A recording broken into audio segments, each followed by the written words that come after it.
friends, and welcome to book 12 of the Lemony Snicket series titled The Penultimate Peril. Let's see what we have inside. We're getting so close to the end now. I can't wait to see what happens. All right. For Beatrice, no one can extinguish my love or your house. Okay. Chapter 1. Certain people have said that the world is like a calm pond, and that any time a person does even the smallest thing, it is as if a stone has dropped into the pond, spreading circles of ripples further and further out until the entire world has been changed by one tiny action. If this is true, then the book you are reading now is the perfect thing to drop into a pond. The ripples will spread across the surface of the pond, and the world will change for the better, with one less dreadful story for people to read and one more secret hidden at the bottom of a pond, where most people never think of looking. The miserable tale of the Baudelaire orphans will be safe and in the pond's murky depths, and you will be happier not to read the grim story I have written, but instead to gaze at the rippling scum that rises to the top of the world. The Baudelaires themselves, as they rode in the back of a taxi driven by a woman they scarcely knew, might have been happy to jump into a pond themselves, had they known what sort of story lay ahead of them as the automobile made its way among the twisted streets of the city where the orphans had once lived. Violet Klaus and Sonny Baudelaire gazed out of the window of the car, marveling at how little the city had changed since a fire destroyed their home, took the lives of their parents, and created ripples in the Baudelaire's lives that would probably never become calm. As the taxi turned a corner, Violet saw the market where she and her siblings had stopped for ingredients to make dinner for Count Olaf, the notorious villain who had become their guardian after the fire. Even after all this time, with Olaf trying scheme after scheme to get his hands on the enormous fortune the Baudelaire parents had left behind, the market looked the same as the day Justice Strauss, a kindly neighbor and a judge in the High Court, had first taken them there.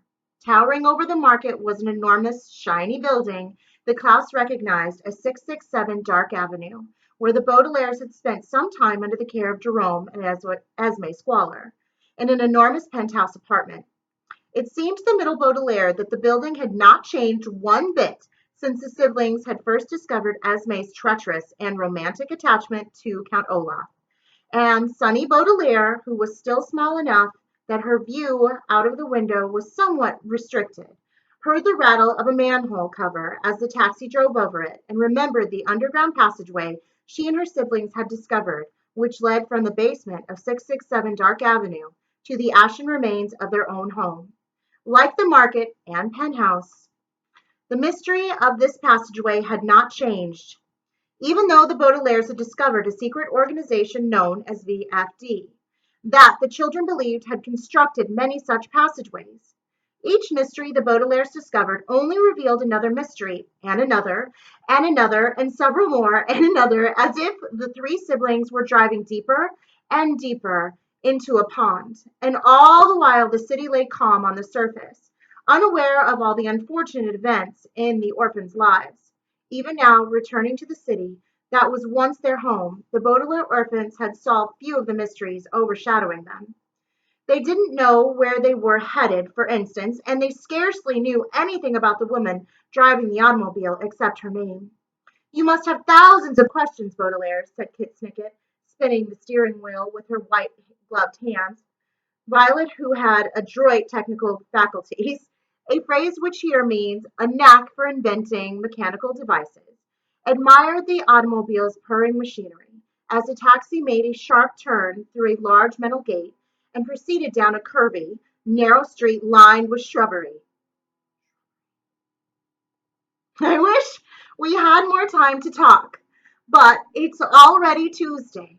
As it is, you scarcely have time to eat your important brunch before getting into your concierge disguises and beginning your observations as lancers.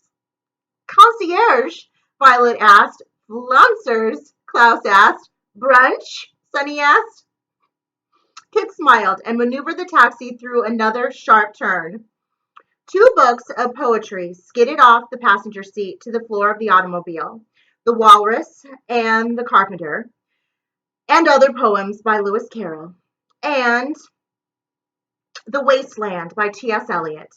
The Baudelaires had recently received a message in code and had used the poetry of Mr. Carroll and Mr. Eliot in order to decode the message and meet Kit,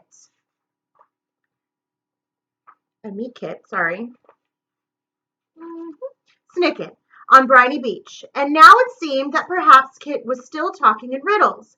A great man once said that right, temporary defeated, is stronger than evil triumph. Do you understand what that means? Violet and Sunny turned to their brother, who was the literary expert in the family. Klaus Baudelaire had read so many books, he was practically a walking library, and had recently taken to writing important and interesting facts in a dark blue commonplace book. I think so, the middle Baudelaire said. He thinks that good people are more powerful than evil people, even if evil people appear to be winning. Is he a member of VFD? You might say that, Kit said. Certainly, his message applies to our current situation. As you know, our organization split apart some time ago with much bitterness on both sides. The schism, Violet said. Yes, Kit agreed with a sigh. The schism. VFD was once a united group of volunteers trying to extinguish fires, both not literary, literally and figuratively. But now there are two groups of bitter enemies. Some of us continue to extinguish fires, but others have turned to much less noble schemes. Olaf, Sunny said. Let's say it in Sunny speak. Olaf, Sunny said. The language skills of the youngest Baudelaire were still developing, but everyone in the taxi knew what Sunny meant when she uttered the name of the notorious villain. Count Olaf is one of our enemies, Kit agreed, peering into a rearview mirror and frowning. But there are many, many more who are equally wicked, or perhaps even more so. If I'm not mistaken, you met two of them in the mountains. A man with a beard but no hair, and a woman with hair but no beard. There are plenty more, with all sorts of hairstyles and facial ornaments. A long time ago, of course, you could spot members of VFD by the tattoos on their ankles. But now there are so many wicked people, it is impossible to keep track of all of our enemies. And all the while they are keeping track of us. In fact, we may have some enemies behind us at this very moment. The Baudelaires turned to look out of the rear window and saw another taxi driving behind them at quite a distance. Like Kit Snicket's automobile, the windows of the taxi were tinted, and so the children could not see anything through the darkened glass. Why do you think there are enemies in that taxi? Violet asked. A taxi will pick up anyone who signals for one, Kit said. There are countless wicked people in the world, so it follows that sooner or later a taxi will pick up a wicked person. Or a noble one, Klaus pointed out. Our parents took a taxi to the opera one evening when their car wouldn't start. I remember that evening well, Kit replied with a faint smile. It was a performance of La Forza del Destino. Your mother was wearing a red shawl with long feathers along the edges. During intermission, I followed them to the snack bar and slipped them a box of poison darts before Esme Squalor could catch them. It was difficult, but as one of my comrades likes to say, to be daunted by no difficulty, to keep heart with all have lost it, to go through intrigues spotless, to forego even ambition when the end is gained. Who can say this is not greatness? And speaking of greatness, please hold on. We can't allow a potential enemy to follow us to our important brunch. When someone says that their head is spinning, they usually are using an expression which means that they are very confused. Certainly, the Baudelaires had occasion to use this expression in this way after listening to a person hurriedly summarizing the troubles of a splintering secret organization and quoting various historical figures on the subject of wickedness while driving a taxi hurriedly towards some mysterious unexplained errands. But there are rare moments when the expression, my head is spinning, refers to a time when one's head is actually spinning, When Kit uttered the word brunch, one of these moments arrived. The steering wheel clasped firmly in her gloves.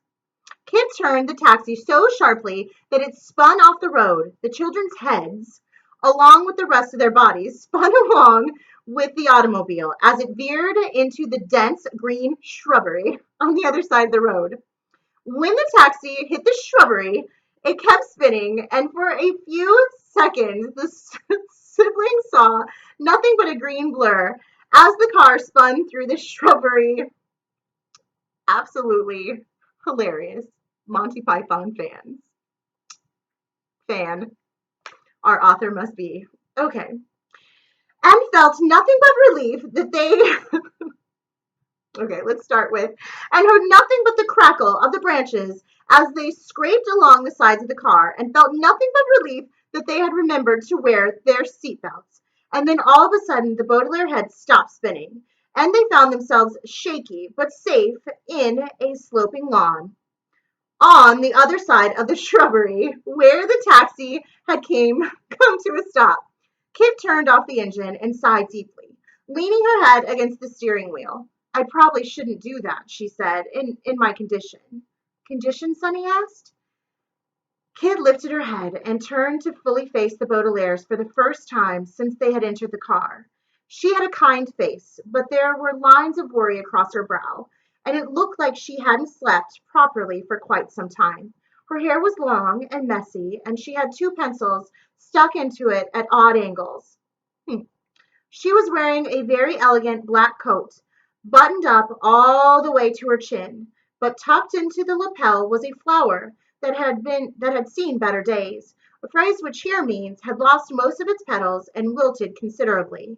If the Baudelaires had been asked to guess Kit's condition, they would have said she looked like a woman who had been through much hardship, and the Baudelaires wondered if their own hardships were equally clear in their faces and clothes. I'm distraught, Kit said, using a word which here means sad and upset.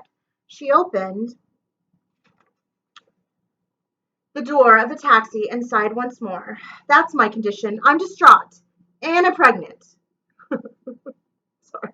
She unhooked her seatbelt and stepped out of the car, and the Baudelaire saw she had spoken the truth.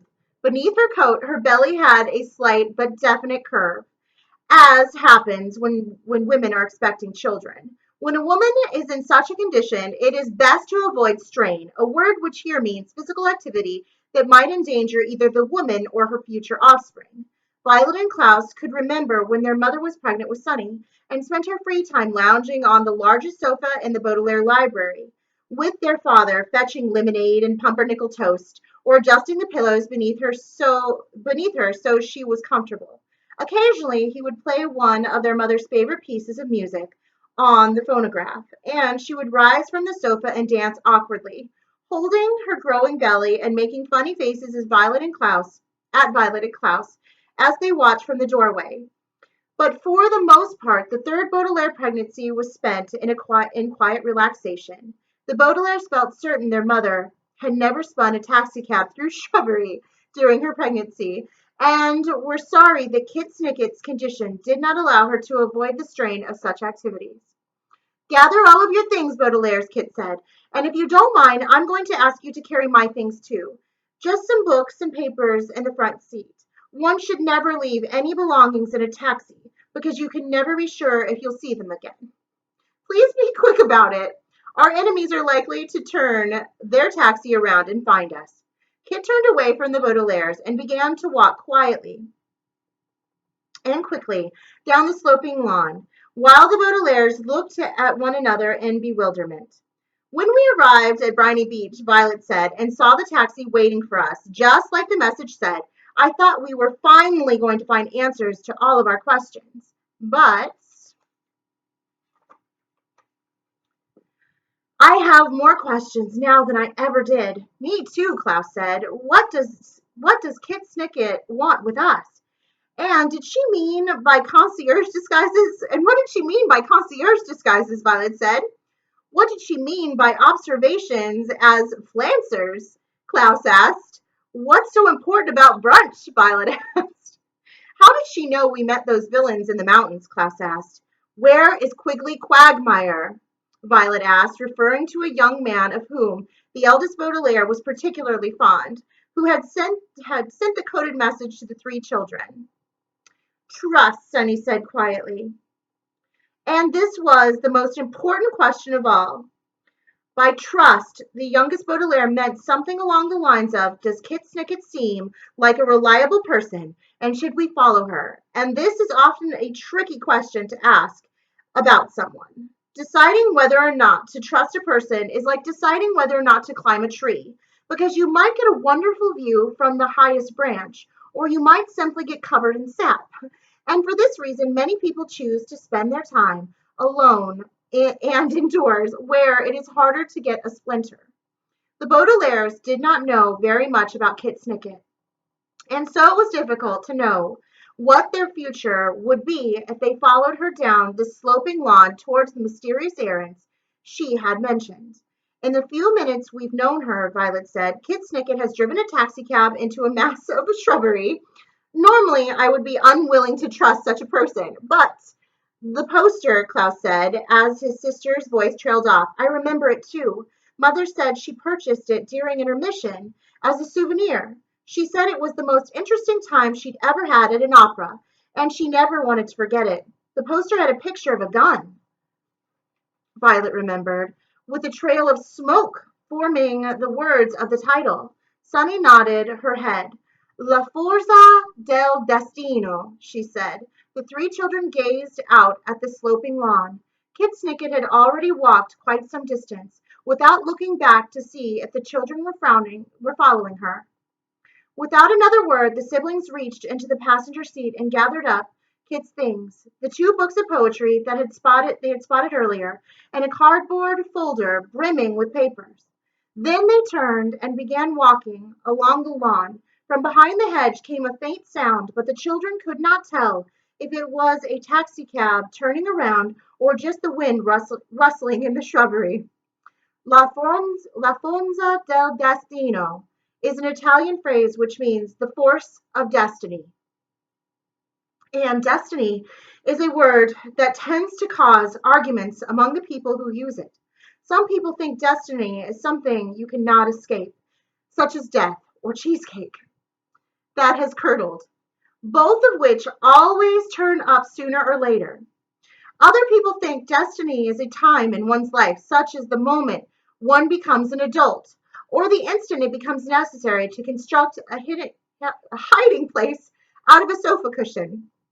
And still other people think that destiny is an invisible force, like gravity or a fear of paper cuts, that guides everyone throughout their lives, whether they are embarking on a mysterious errand, doing a treacherous deed, or deciding that a book they have begun reading is too dreadful to finish. In the opera La Forza del Destino, various characters argue, fall in love, get married in secret, run away to monasteries, go to war, announce that they will get revenge, engage in duels, and drop a gun on the floor where it goes off accidentally and kills someone in an incident eerily similar to the one that happens in chapter 9 of this very book. And all the while, they're trying to figure out if any of these troubles are the result of destiny. They wonder and wonder at all the perils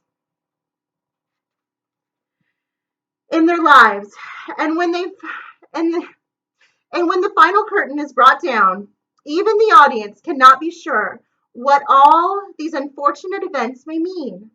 The Baudelaire orphans did not know what perils lay ahead of them as they followed Kit Snicket down the lawn, and they wondered just as I wondered on that fateful evening long ago as I hurried out of the opera house before a certain woman could spot me. If it was the force of destiny that was guiding their story, or something even more mysterious, even more dangerous, and even more unfortunate. All right, that is the end of chapter 1. It's a very good start. All right, we'll see you again soon. I'll see you again soon, I guess. There's